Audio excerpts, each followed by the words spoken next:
আসসালামু আলাইকুম। ভালোবাসার মানুষেরা কেমন আছেন সবাই? আমি আজ কিছু বিষয় নিয়ে আপনাদের সাথে কথা বলবো। আশা করি ইনশাল্লাহ আপনারা আমার ভিডিওটা সম্পূর্ণ দেখবেন এবং আপনাদের মতামতটা জানাবেন। বাংলাদেশ ক্রিকেট নিয়ে আমি কিছু কথা বলবো। বাংলাদেশ ক্রিকেট এখন বর্তমান অস্ট্রেলিয়াতে অবস্থান করছে। এখানে একটা প্লেয়ার দেখলাম, হাসান মাহমুদ। বাংলাদেশে অস্ট্রেলিয়ার সাথে খেলতে গেছে একটা পেসার, একটা টিম, তাসকিন, হাসান মাহমুদ, ইবাদত, যারা যারা আছেন সবাই কিন্তু তাদের সেরাটা দিয়ে অস্ট্রেলিয়ার সাথে কিন্তু খেলা করছে।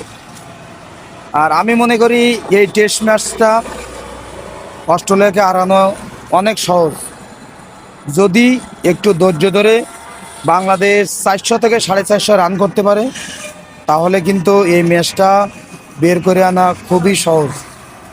তো এটা হওয়ার কারণ কিন্তু আছে, আমাদের লজিক্যাল দিকটা দেখতে হবে।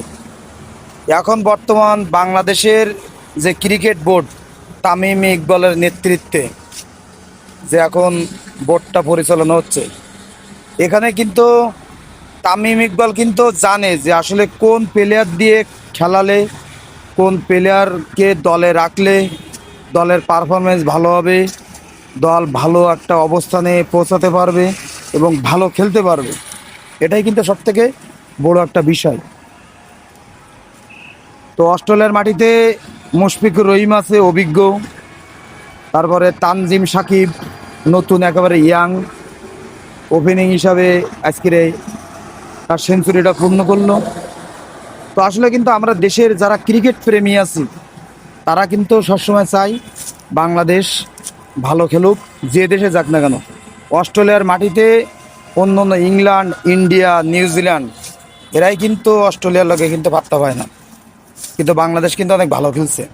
এটা সব থেকে একটা ভালো দিক।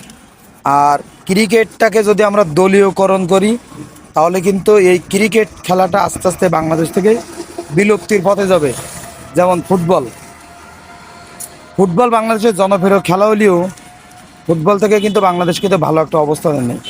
তো ক্রিকেটটা নিয়ে আমরা অনেক আশা করি, চিন্তা ভাবনা করি, ইনশাল্লাহ এটাও একটা সময় সামনে এসে দাঁড়াবে। তো আমরা সবসময় চেষ্টা করব যে ভালো কিছু দিক এই দেশকে, এই ক্রিকেটের সোনার ছেলেরা।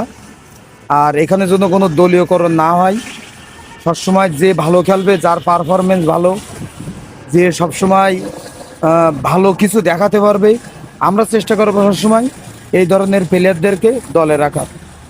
আর রাখলে কিন্তু একটা সময় আমরা ভালো পারফরমেন্সে বা সামনে দিকে এগিয়ে যেতে পারো। টেস্ট চ্যাম্পিয়নশিপে বাংলাদেশ কিন্তু এখন বর্তমান ভালো একটা পজিশনে আছে এবং ভালো একটা জায়গায় অবস্থান করছে। তো আমরা সবসময় চেষ্টা করব ইনশাল্লাহ এই বাংলাদেশ টিমটাকে সাপোর্ট দেওয়ার জন্য, এবং এই টিমটাকে যেন আরও সামনে ভালোভাবে এগিয়ে যেতে পারে। এখানে বাংলাদেশের সুনামধন্য যে কোচ আছে সালাউদ্দিন স্যার, উনি কিন্তু এই টিমটাকে কিন্তু মানে দেখাশোনা করছে। তো তার হাতেই কিন্তু অনেক জাতীয় দলের প্লেয়ার আছে, আশা করি ইনশাল্লাহ তারা একটা সময় খুব ভালো করবে। তো বাংলাদেশ ক্রিকেটের পাশে থাকবেন এবং অস্ট্রেলিয়ার সাথে যেন বাংলাদেশ এই ম্যাচটা জিততে পারে, এই প্রত্যাশাটা থাকবে। আমার ভিডিওটা ভালো লাগলে অবশ্যই শেয়ার করে দেবেন।